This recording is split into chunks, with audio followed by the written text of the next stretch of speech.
안녕하세요.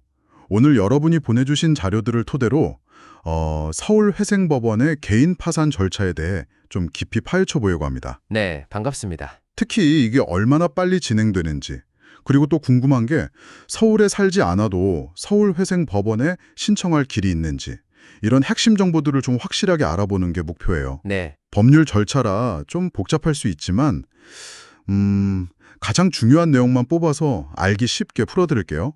자, 한번 시작해 볼까요? 좋습니다. 오늘 자료들을 보면 이 서울회생법원의 개인 파산 절차가 뭐랄까 다른 법원에 비해 얼마나 신속한지 또 그 관할이라고 하죠. 네, 관할이요. 네, 어느 법원에 신청해야 하는가 이 기준들이 꽤 구체적으로 나와 있거든요.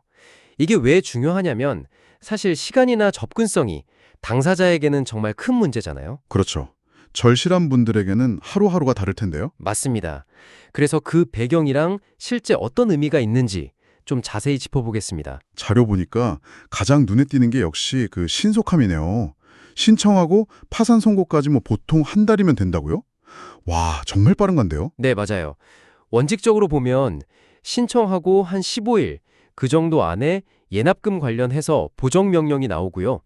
이건 일종의 수수료 같은 비용을 내라는 거죠. 아, 절차 비용이요? 네. 그걸 내고 나면 또 한 20일 안에 파산 선고 날짜가 잡히는 거예요. 그래서 다 합치면 대략 한 달 안에 선고가 이루어지는 거죠. 이야, 물론 수원이나 부산회생법원도 요즘 빨라지고 있긴 한데요. 근데 서울은 특히 서류만 봐도 명백하다 싶으면 아예 면담 없이 면책을 하거나 그냥 전화로 확인하고 끝내는 경우도 점점 늘고 있다고 해요. 면담 없이요? 전화로만? 그건 정말 파격적인데요. 그렇죠. 그만큼 좀 절차를 간소화하려는 의지가 보이는 거죠. 근데 이게 너무 빠르면 혹시 뭐랄까 좀 부실하게 심사될 위험 같은 건 없을까요? 좀 걱정이 되기도 하는데. 아, 네. 좋은 지적이십니다. 아무래도 속도만 너무 강조하다 보면 그런 우려가 나올 수 있죠. 근데 뒤에서 보겠지만 이걸 확인하는 절차들이 또 있어요. 아, 확인 절차요? 네. 그래서 법원도 나름대로 이 속도랑 정확성 사이에서 균형을 좀 잡으려고 노력하는 것 같아요.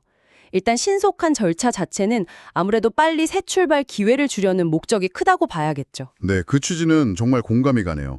빠른 건 좋은데.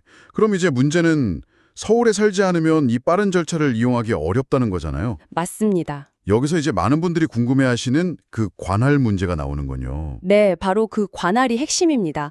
어떻게든 서울회생법원에 신청할 다른 방법은 없을까? 이걸 많이들 궁금해 하시죠.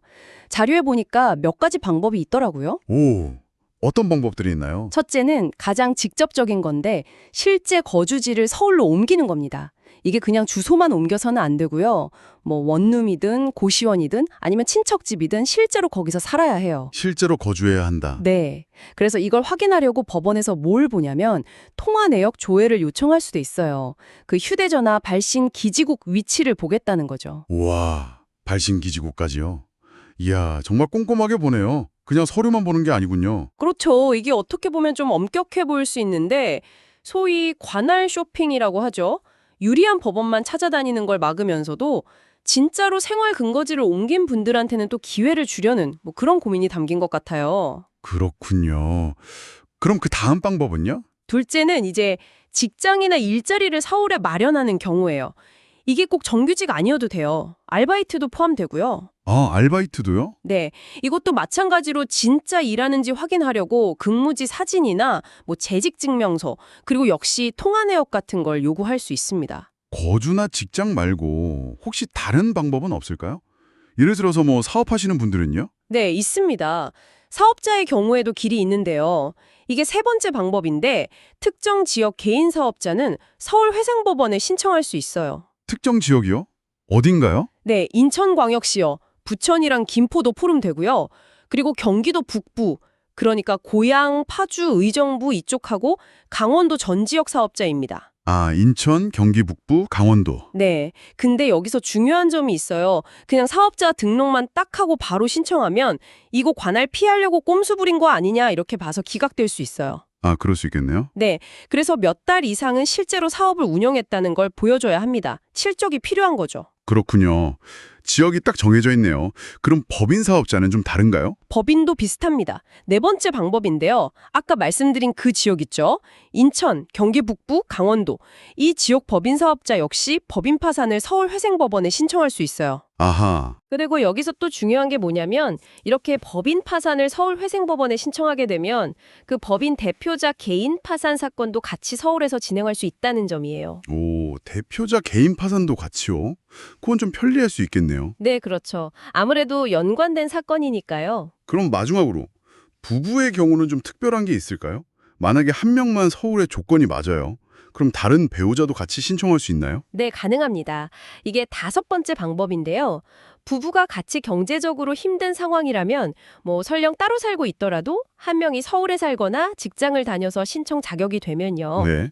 다른 배우자가 지방에 살거나 다른 지역에서 일하더라도 함께 서울회생법원에 개인 파산을 신청할 수가 있어요. 아, 정말요? 배우자가 지방에 있어도요? 네, 부부가 이제 같이 경제적으로 파탄 상태라는 점을 고려해 주는 거죠. 그렇군요.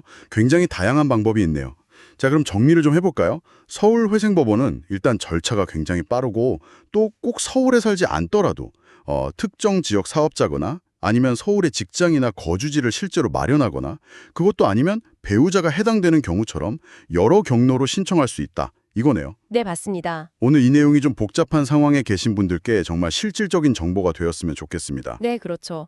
이렇게 다양한 신청기를 열어두면서도 동시에 발신기지국 조회라든지 근무지 사진 같은 어떻게 보면 좀 까다로운 증빙을 요구하는 걸 보면요. 네네.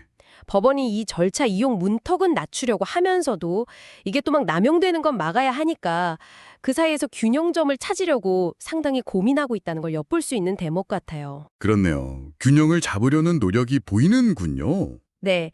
그래서 여기서 한 걸음 더 나아가서 우리가 생각해 볼 지점은 과연 이런 식의 제도 운영이 그 개인 파산 제도의 원래 목적인 채무자의 신속한 구제나 사회 복귀에 정말 얼마나 효과적으로 기여하고 있는 걸까?